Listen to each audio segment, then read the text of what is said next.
Koro donje kaunti ma Laikipia. Jotelo e kaunti ma Laikipia dwaro mondo gimakre kanyachiel e kedo kod rochruok mag arita kwee ma osemedore e gwenge ma kono. Jotelogo koting'o gavana ma kono Joshua Irungu, Senator John Kinyua kod jaod bura mar kaunti Jen Kagiri e kind jotelo mamoko. Okoni en gima lit ni nyaka sani oganda e kaunti ma Laikipia wito ngimagi kaluwore kod monj ma itimo kod jokuo jamni kod jokwath mowuok e kauntis ma libamba. Jotelogo mane oloso e gwenge mag Limunga e mar Manet Ward oseyo apisas mag arita kwee ma gikoni osenyiso nyawo e kedo kod jokuo jamni kod jokwath mawuok e gwenge mamoko.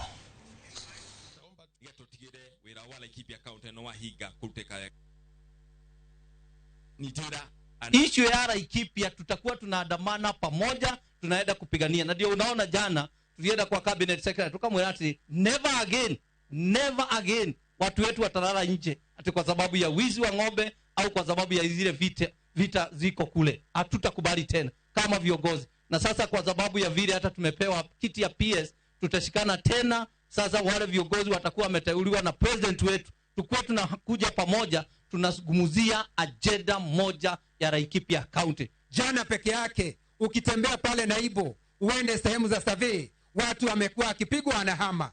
Wapokoto wameanza kupigana pale na Wasamburu. Na unajua fahari wawili wapiganapo nyasi ndizo huumia.